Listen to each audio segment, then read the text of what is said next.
مولانا جلال الدین رومی نے ایک مثال دی ہے.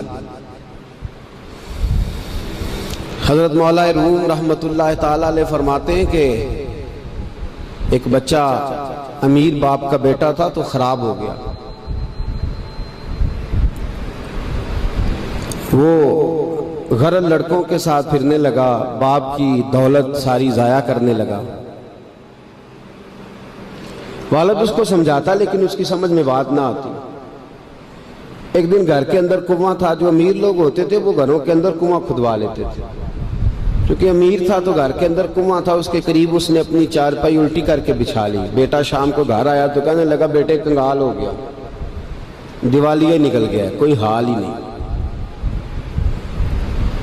میں بڑا پریشان ہوں، شام کی دوائی کے بھی پیسے کوئی نہیں.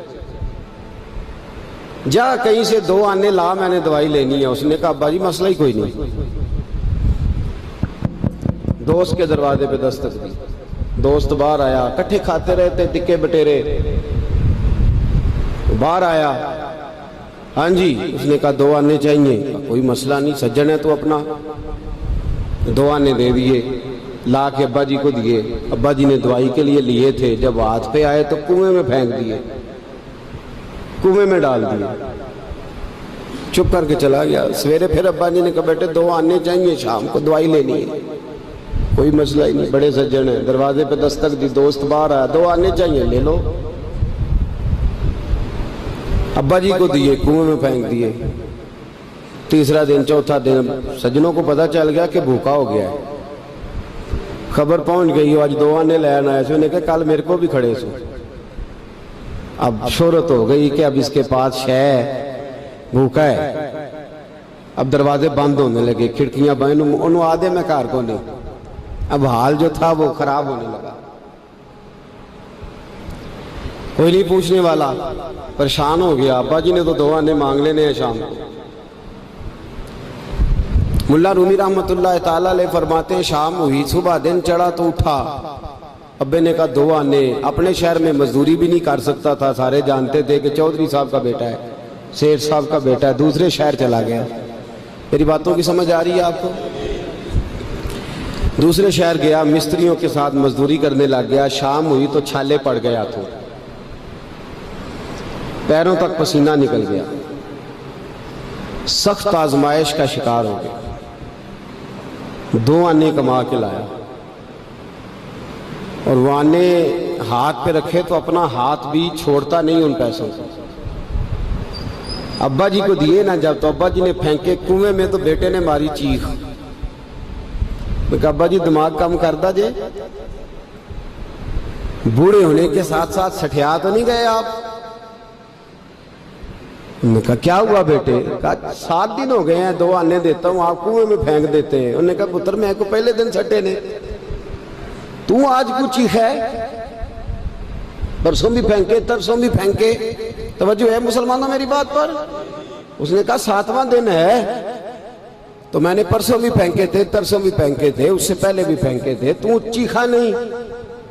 اس نے کہا ابا پہلے ادھار کے تھے، آج بولے نا، سارے بولے محنت کے ہیں. آج پہلے ادھار کے تھے، آج تکلیف ہوئی ہے.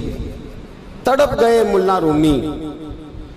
کہنے لگے تو نماز اس لیے نہیں پڑھتا کہ تیرا مذہب مفت کا ہے. تو داڑھی کے وعدے سال بعد اس لیے کرتا ہے کہ تیرا مفت کا مذہب ہے. تو کہتا ہے پرسوں ترسوں شروع کروں گا، تیرا مفت کا مذہب ہے. ملا رومی کہنے لگے اگر تو نے قدر پوچھنی ہو تو پیسے خرچ کر مدینے جا اور جنت البقیع میں بی بی فاطمہ کی قبر پہ کھڑے ہو کے پوچھ دین کتنی قدر والا ہے. پوچھنا حضرت فاطمہ سے.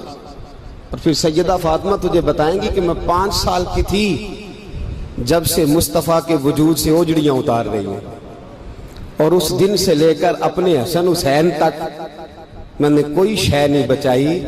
مسلمانوں نماز نہ چھوڑنا، یہ دین ہم نے بڑی مشکل سے حاصل کیا ہے. مسلمانوں قرآن نہ چھوڑنا، یہ دین بڑی. فرمایا جا تجھے بتائیں گے وہ یہ کتنا قدر والا ہے. وما قدر اللہ کا قدر ہی، تجھے کیا پتا؟ تیرا کوئی بچہ کربلا میں شہید ہوا ہے، تجھے کیا خبر؟ تیری کوئی ماں نے پتے کھا کے گزارے کیے؟ تجھے کیا اس دین کی قدر ہو؟ تو نے کوئی تھپڑ کھائے ہیں دین کے لیے؟ تجھے کیا پتا ہو؟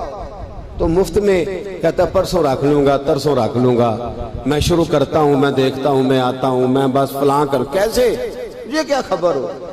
دین نبی دا او کی جانن دنیا دار کمینے، دین نبی دا جانن والے سو گئے وچ مدینے. کیسے قدر کا پتہ چلے؟ پوچھنا حضرت بلال سے کتنا مہنگا ہے یہ.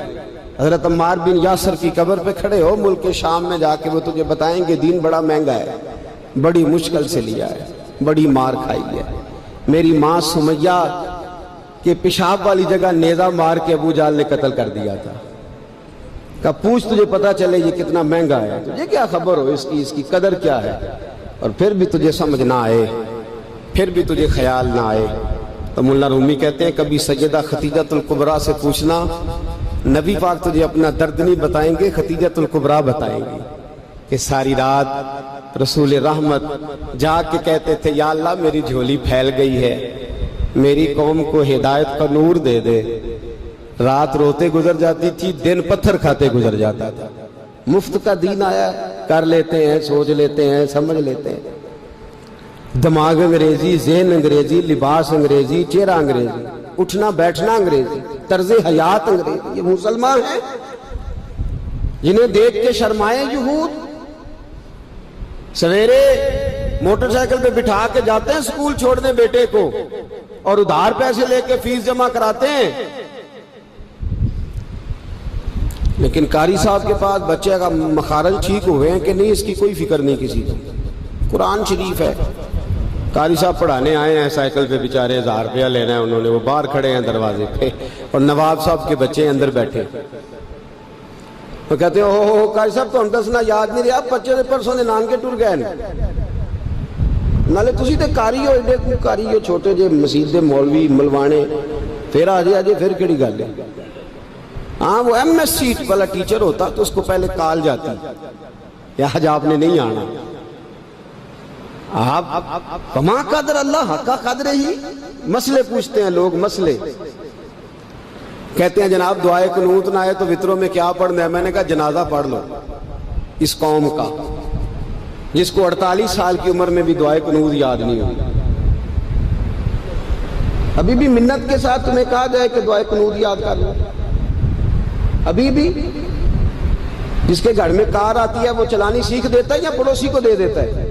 بولے نہیں ادگوانڈیاں نو دیندا ہے، مینوں نہیں چلانی ہوندی، تسی رکھ لو.